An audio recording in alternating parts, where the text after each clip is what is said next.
नमस्कार, गोर्खा टेलिभिजन एचडीमा स्वागत छ। म संगीता काफ्ले। कार्यक्रम हो हाम्रो यथार्थ।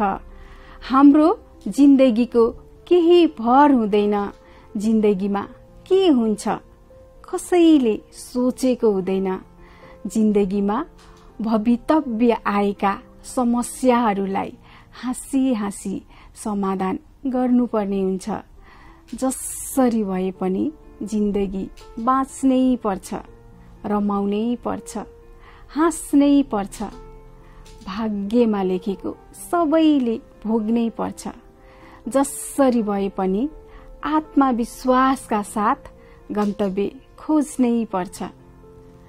अपाङ्गता भएका व्यक्तिहरूको जीवन एकदमै कष्टकर छ, तर पनि उनीहरूले जीवन आत्मविश्वासका साथ अगाडि बढाइरहेका छन्, जीवनलाई सुन्दर बनाएका छन्। हो, अपाङ्गता भएका व्यक्तिहरूको जीवन असहज छ, तर पनि उनीहरूमा आँट छ, साहस छ, धैर्यता छ र जिन्दगी चलिरहेको छ। यस्तै वास्तविक जीवनमा आधारित कार्यक्रम हो हाम्रो यथार्थ। आउनुहोस्, त्यस्तै एकजना व्यक्तिको जिन्दगीको वास्तविक घटनालाई नजिकबाट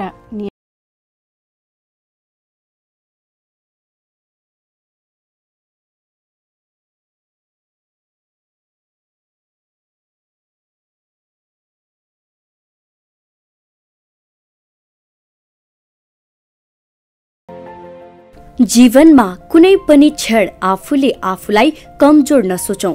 आफूभित्र आन्तरिक शक्ति लुकेको हुन्छ, मात्र त्यो शक्तिलाई चिनेर जीवनलाई अगाडि बढाउनु पर्दछ। मान्छेले के भन्छन् कहिले नसोचौं, भन्नेले त जे नि भन्छन्। म मान्छेको लागि मान्छे बन्छु भनेर मात्र सोचौं। संघर्षमा मान्छे एक्लै हुन्छ, तर सफलतामा दुनियाँले साथ दिन्छ। आफ्नो गन्तव्य भेटाउनको लागि पाइला आफै सार्नुपर्छ। भनिन्छ हजारौं माइलको यात्रा एक पाइलाबाट सुरु हुन्छ। जिन्दगीमा कहिलेकाहीँ नसोचेको घटना घट्छ। ती घटनाहरूलाई अनुसरण गर्दै अगाडि बढ्नु पर्दछ, अनि मात्र वास्तविक जीवनको अर्थ भेट्न सकिन्छ। हन्डर खाएर लड्नु, आफैले आफैलाई सम्हाल्नु र फेरि अगाडि बढ्नु नै वास्तविक जीवनको सत्यता हो। यस्तै जीवनको सत्यतालाई स्वीकार गर्दै अगाडि बढेका व्यक्ति हुनुहुन्छ कृष्ण खड्का। मेरो चाहिँ तपाईको अब घाँटीभन्दा मुन्तिर केही पनि चल्दैन। स्पाइनल कर्ड इन्जोर्ड, मेरुदण्ड पक्षघात भन्छ नेपालीमा चाहिँ। घाँटीभन्दा मुन्तिरपट्टि चाहिँ केही नचल्ने भएको भएर मेरो हात खुट्टा होइन केही पनि चल्दैन, छोको पनि थाहा हुँदैन, बोल ब्लाडर दिशा पिसाब केही पनि कन्ट्रोल हुँदैन। समस्याहरू त पहाडै छ, धेरै नै छ। मेरो त अब टोटल्ली सबै अरूमा डिपेन्ड गर्ने हो होइन। हरेक कुरा, इभन एउटा झिङ्गा अब अनुहारमा बस्यो भने त्यो धपाउन पनि अरूलाई नै भन्नुपर्छ, टाउको कनाउन पनि अरूलाई नै भन्नुपर्छ। ए टु जेड म अरूमै डिपेन्ड गर्ने हो। यति हो कि अब व्हिलचेयरमा बसिसकेपछि एउटा चिउडोले व्हिलचेयर चलाउन सकिन्छ, अनि ट्याप चलाउन चाहिँ अरूले लगाइदिएपछि चाहिँ सकिन्छ। अरू त्योभन्दा अरू सम्पूर्ण कार्यको लागि अरूमै डिपेन्ड गर्ने हो।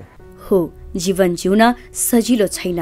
जब जीवनमा दुःख कष्ट आइपर्छ तब सबैजनाले छोडेर जान्छन् र आफू एक्लै होइन्छ। आफ्नै छाया पनि आफैसँग टाढा भए जस्तै लाग्छ।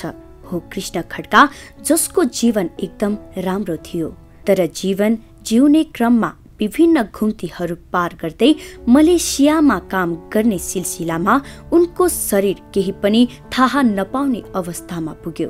तर पनि उनले हिम्मत हारेनन्। उनले आफ्नो जीवनलाई सहर्ष स्वीकारे। जब म एबल थिएँ, अब त्यति बेला सबै काम आफै गर्न सक्थेँ र अरूमा डिपेन्ड हुन पर्थेन।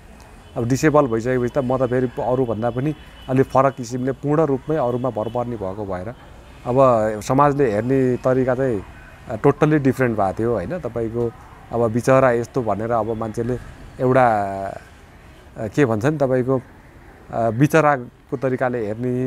त्यसपछि अब कति पहिले त अब हस्पिटलमा भेट्न आउँदाखेरि यसरी बाँच्नुभन्दा त मरेकै भए पनि बेस हो भनेर मेरै अगाडि पनि भन्नुभयो धेरैले होइन। यस्तो यस्तो पनि भोगियो जीवनमा। केही गर्ने लक्ष्य रहेको भए पनि अपाङ्गताका कारण ती पूरा गर्न नसकेको प्रति उनलाई कुनै पनि दुखेसो छैन। उनी भन्दछन्, पहिलेकै जस्तो अवस्था भएको भए आफ्ना लागि मात्र बाँचिन्थ्यो होला, तर अहिले त उनी अरूका लागि बाँचिरहेका छन्, अरूलाई बाँच्न सिकाइरहेका छन्। उनलाई देख्दा मात्र पनि संघर्षपूर्ण जीवन हाँसेर बाँच्ने प्रेरणा मिल्छ। त्यसमाथि उनी अपाङ्गता भएका आफू जस्तै अरूका पनि आवाज बुलन्द गरेर उनीहरूका घाउमा मलम लगाइरहेका छन्। म पहिल्यैदेखि एउटा समाजमा अरूको लागि केही गरौँ भन्ने मान्छे थिएँ होइन। अब पहिला हुँदाखेरि आफ्नै अब साथीहरूसितै रेसमा हुनिन्छ नि त, हामी एउटा जिन्दगीमा रेसमा हुन्थ्यो। अब कसले बढी कमाउने, कसले बढी उ गर्ने भन्ने पहिला त्यो लाइफ थियो भने जब मैले यस्तो भइसकेँ, मलाई त एउटा अवसर जस्तो भयो क्या। यस्तो भइसकेपछि अब मैले आफ्नो लागि घाँसपास कपास त छँदैछ, मैले आफू जस्तै साथीहरूको लागि अरूको लागि केही गर्नुपर्छ भनेर झन् मलाई चाहिँ त मलाई ऊर्जा पनि मिल्यो। त्यसमाथि साथीहरूको साथ र सहयोगले गर्दाखेरि मलाई एउटा जिन्दगी झन् एबल हुँदाखेरि भएको भए म सायद मेरै लागि मात्रै बाँच्थेँ होइन। अहिले यस्तो भइसकेपछि चाहिँ मैले म जस्तै धेरै साथीहरूको लागि एउटा आवाज बन्न पाएको छु। मलाई लाग्छ मेरो जिन्दगी सार्थकै भइसकेको छ र मलाई यसमा कुनै पश्चाताप पनि छैन, मलाई दुःख चाहिँ छैन। जे छु म यसमा एकदम खुसी छु। हो मलाई कहिलेकाहीँ दुःख हुन्छ, पीडा हुन्छ होइन, अब रुन्छु म पनि, तर तपाईँको मेनली भन्दाखेरि म खुसी नै छु जे छु होइन। म अरूको लागि केही गर्न पाइरहेको छु, त्यसले गर्दाखेरि एकदम खुसी छु। जिन्दगीमा धेरै समस्याहरू हुन्छन्, ती समस्याहरूको समाधान गर्दै अगाडि बढ्नु पर्दछ। समस्या नभएको मान्छे कोही पनि हुँदैनन्। त्यस्तै समस्याहरूले झेलिएका कृष्ण खड्का जब दुर्घटनामा परे तब उनले आफू जन्मेको हुर्केको ठाउँ त्याग्नु पर्यो, तर पनि उनी जीवनमा खुसी भएर बाँचिरहेका छन्। उनी फुर्सदको समयमा हेलमेटको माध्यमबाट आफ्नो मनको बहहरू व्यक्त गर्दै र गीत गाउँदै रमाइलो सकारात्मक भावनाहरू अभिव्यक्त गर्दछन्। सधैँ सधैँ आइरहन्छ तिम्रो यादहरू, यो मन एक्लै गुनगुनाउँछ अतीतका ती धुनहरू। कति तडपे पर्खिरहे,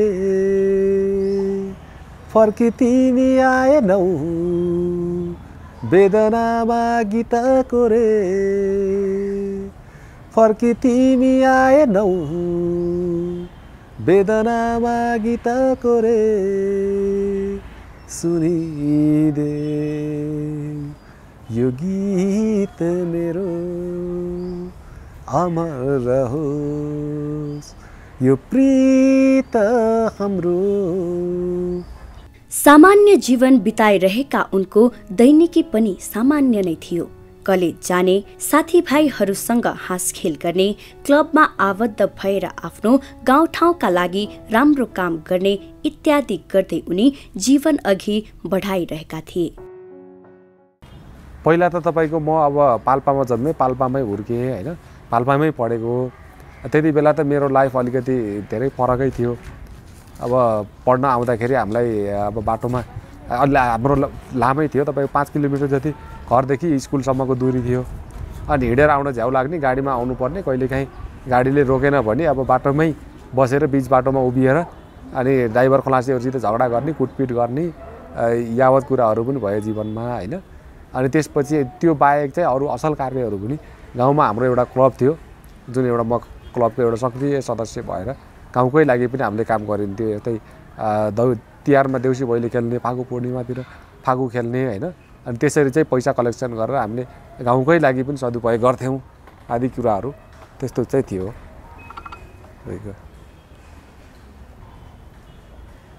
मलेसिया गइसकेपछि त लगभग म 4 वर्ष चाहिँ त कामै गरेँ होइन। अनि मेरो दुर्घटना हुँदाखेरि चाहिँ तपाईँको हुन त मैले डेली नै गर्ने एक्सर्साइज हो होइन। अब अरू दिन अब यसो फुर्सदको बेलामा पनि गर्ने, त्यो दिन चाहिँ मैले टाउको तल खुट्टा माथि गरेर त्यसरी गरिरहेको थिएँ होइन। त्यो एक्सर्साइज गर्ने क्रममा चाहिँ चिफ्लिएर चाहिँ मेरो घाँटीको नसा चुदिएर चाहिँ मेरुदण्ड पक्षघात हुनुभएको। जिन्दगीमा सङ्घर्ष अति नै महत्त्वपूर्ण पाटो मानिन्छ। जहाँ सङ्घर्ष छैन त्यहाँ जीवन नै छैन। जिन्दगीमा जहाँ समस्या छ त्यहाँ समाधान पनि छ। यस्तै अनेक बाधा र व्यवधान पार गर्दै जीवनको सङ्घर्षका मोडमा आइपुगेका उनले पनि जिन्दगीलाई जीवन एक सङ्घर्ष हो भन्दछन्। उनको जीवन सङ्घर्ष पनि यति छ कि यदि उनको शरीरमा झिङ्गा मात्र बस्यो भने पनि उनलाई अरूकै साथ सहयोग चाहिन्छ। उनको शरीरको कुनै पनि भाग चल्दैन। उनलाई भोक लागेको छ कि प्यास केही पनि थाहा हुँदैन। अब मेरो एक्सिडेन्ट भइसकेपछि त मलाई केही समयसम्म चाहिँ थाहा थियो होइन। अनि केही समयपछि त म अब कहाँ छु के छु भन्ने कुरा मलाई धेरै समयसम्म त म अचेत अवस्थामै रहेँ होइन। र जब म होसमा आउँदाखेरि त म अब सबैतिर घाँटीमा पल परेर त्यो कृत्रिम अक्सिजन भेन्टिलेटरमै थिएँ होइन। अनि अब डक्टरहरू थिए वरिपरि, म आइसियुमा थिएँ। र मलाई जहाँसम्म लाग्छ म त्यति बेला म होसमा आउँदाखेरि हाम्रो बोस आउनुभएको थियो, कम्पनीको बोस। अनि उहाँहरूले चाहिँ सक्दो प्रयास चाहिँ गर्नुभएको थियो। उहाँले डक्टरलाई पनि सोध्नु भएको थियो कोही लगेर उपचार हुन्छ कि यसको कति खर्च लाग्छ के लाग्छ भनेर सम्भव भएसम्म चाहिँ उपचार गरेको हो होइन। र यसको उपचार चाहिँ कोही पनि नहुने रहेछ यसको, ठिक चाहिँ जे भयो त्यसैलाई हामीले मेन्टेन गर्ने हो अनि बढी हुन नदिने। यो भन्दा चाहिँ तपाईँको हाम्रो उपचारको सम्भव चाहिँ छैन, यो वर्ल्डमै छैन। मेरो घाँटीभन्दा मुन्तिर केही पनि थाहा हुँदैन होइन। चल्ने भनेको टाउको मात्रै, अनि दिमाग चाहिँ चल्दैछ, अहिलेसम्म दिमाग चल्दैछ, टाउको चल्छ। र यदि अब भोक लाग्यो तिर्खा लाग्यो भने सबै अरूलाई नै भन्ने हो, साथीहरू अथवा हाम्रो कर्मचारी हुनुहुन्छ उहाँहरूलाई भनेर काम गर्ने यही नै हो। अपाङ्गता भएका व्यक्तिहरूका लागि राज्यले पनि ध्यान दिएको उनले महसुस गरेका छन्। तर त्यो पर्याप्त भने नभएको जस्तो उनलाई लाग्ने गरेको छ। जीवनमा सबै कुरा बिर्सिए पनि खगेन्द्र नवजीवन केन्द्रलाई भने उनी बिर्सन सक्दैनन्। खगेन्द्र नवजीवन केन्द्रका कारण नै आफू आजसम्म जीवित भएको ठान्ने उनी सो केन्द्रप्रति नतमस्तक हुन्छन्। खगेन्द्र नवजीवन गृहले गर्दाखेरि नै म अहिलेसम्म जीवित छु भन्नु पर्यो होइन। यदि खगेन्द्र नवजीवन गृह नभएको भए त मेरो सोचै अर्कै हुन्थ्यो होइन। अहिले म हजुरले भन्नु भएन होइन, मैले एउटा स्पोक पर्सनको रूपमा पनि काम गर्छु कि मैले अरूको लागि आवाज बनिदिने काम गर्छु। किनकि मैले केही गर्न सक्ने भनेको मैले बोल्ने हो। मैले यदि सक्छु भने अरूको लागि किन नबोलिदिने, जसलाई आवश्यक छ उहाँहरूको लागि किन नबोलिदिने भनेर मैले एउटा आवाजको रूपमा काम गर्छु। किनकि म जब यहाँ आएँ होइन मलाई एकदम गाह्रो कन्डिसन थियो। मेरो घाउले गर्दाखेरि लगभग म मर्ने अवस्थामै पुगेको थिएँ।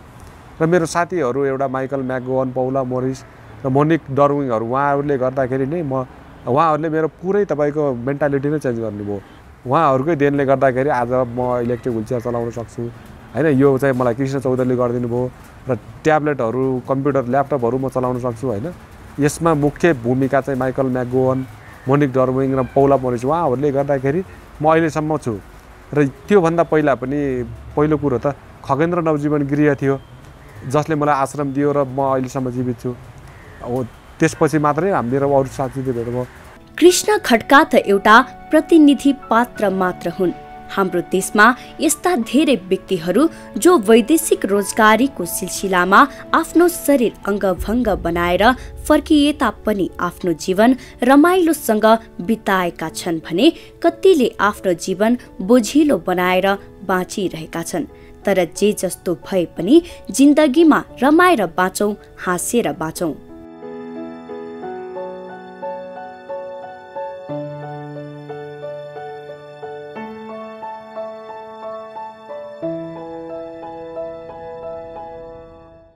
अपाङ्गता हुनु कुनै दोष होइन।